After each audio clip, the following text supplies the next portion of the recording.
Hello and welcome to Research Matters podcast. Today I, Aishwarya Viswamitra, will give you a summary of science stories that were published during the week on Research Matters.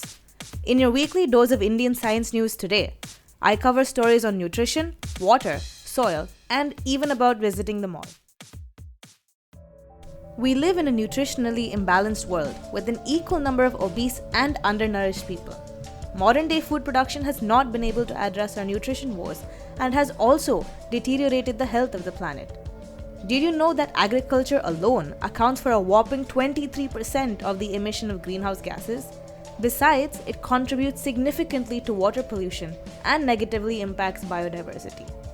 From the Atkins diet to the keto diet, diet fads are not new to us. Every year, nay, every month, a new diet comes to our attention, all advertising their positive effects on our health. But what about the health of our planet? Earlier this year, the Eat Lancet Commission proposed a reference diet that not only promoted health benefits for humans, but considered its impact on the earth. This diet is rich in fruits and vegetables, with proteins and fats sourced mostly from plant-based sources. It is estimated that this diet would cater to 10 billion people by 2050 and also restrict global warming, soil degradation, and the loss of biodiversity. Sounds great, doesn't it? But there's a big problem. On an average, it costs $2.84 as of 2011 and is out of reach for about 1.6 billion people around the world. A new study led by researchers from Tufts University, Boston, USA, found that the diet exceeded the total household income per person for about 40% of people in South Asia and about 60% in sub-Saharan Africa. In South Asia, among the food categories, fruits and vegetables were the most expensive constituent of the diet, followed by meat, eggs, and fish, and then legumes and nuts. The study also found that, on average, the food items in the reference diet were 60% more expensive than foods needed to address nutritional needs. Many of these still came from plant-based sources. While the world must switch to a healthy, planet-friendly diet, it also needs to be pocket-friendly for all. The research calls for changes in global food systems to produce more farm produce at lower prices and supplementing farmers with greater non-farm earnings and social safety nets to make the transition a win-win situation for people and the planet.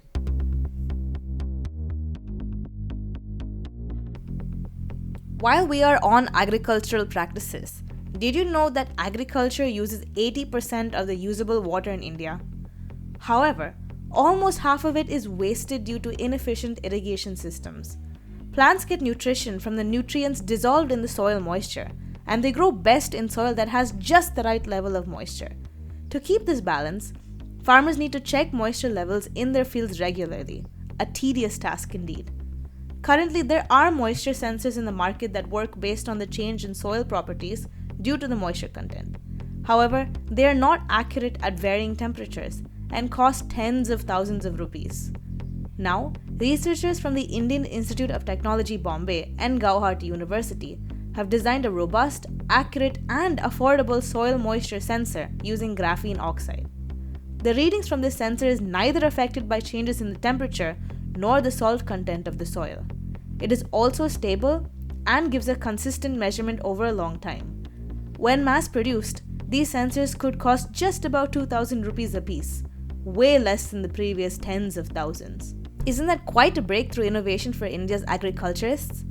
The researchers are now busy conducting extensive field tests and improving the packaging of these sensors to get them ready for commercialization. Continuing with soil, soil is a storehouse of all nutrients that plants need for growth.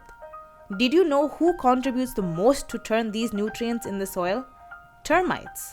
Yes, those tiny ant-like insects that you find in the garden.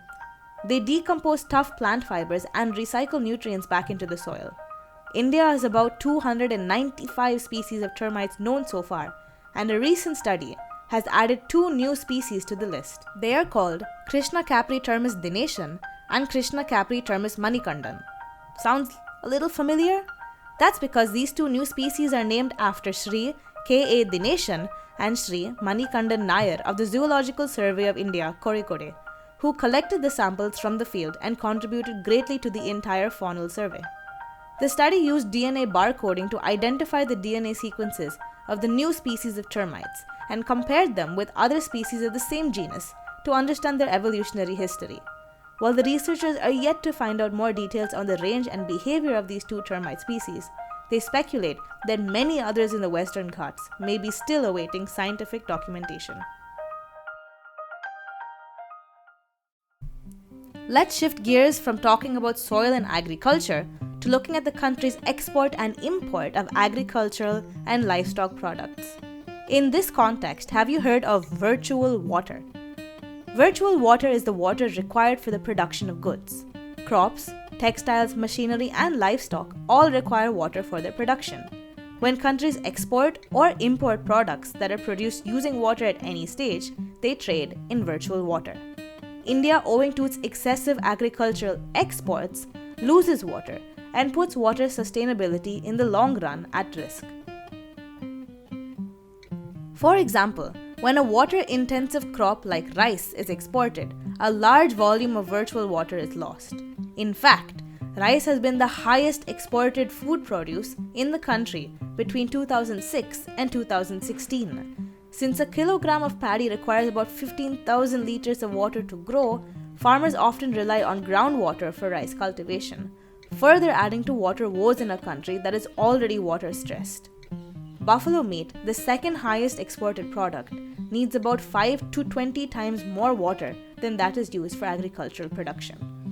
A recent study by researchers at Anna University, Chennai, quantified the volume of virtual water trade in India and found that between 2006 and 2016, India exported virtual water amounting to 496.98 billion liters and imported 237.21 billion liters. More virtual water was exported than imported. Virtual water trade is globally relevant considering countries around the world are grappling with the consequences of climate change. Overexploitation of water for the increased production of crops like rice and wheat to cater to exports contribute to an increase in the trade of virtual water and a decrease in India's natural water resources. Should we rethink our exports? Perhaps. The researchers suggest looking at using water-efficient varieties of crops and growing practices that uses water sustainably.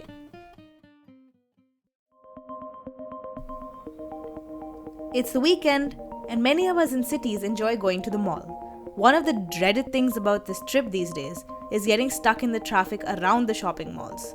With so many people coming in, some insights on how people go to the mall could help build efficient transport systems, right?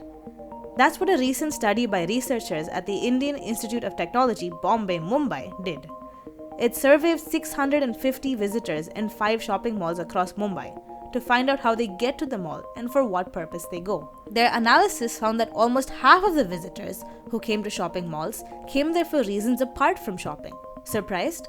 These days, malls offer a variety of entertaining options like movies, video game arenas, and the likes. Almost 40% of those who did visit the malls for shopping went in cars, indicating that affluent shoppers own a car and prefer using it. Most of those who were there for leisure purposes prefer to walk to the mall. The use of public transport was highest among employees in these shopping malls, for whom it was just a work trip. But the visitors at large depended on other modes of transport, as a majority of them found public transport not very convenient. The age of the visitors had a significant say in transport choices too. Those above 55 years mostly used cars to travel to malls, and those between 18 and 30 years, who tend to be physically active, chose two-wheelers or public transport. Youngsters below 18 years used auto rickshaws and cars. The findings of the study, the researchers believe, will help authorities meet the traffic and transport-related needs around shopping malls. Are these authorities listening?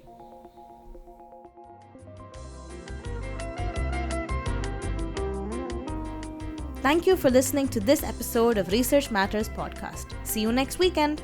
For more such podcasts and news, please log on to www.researchmatters.in.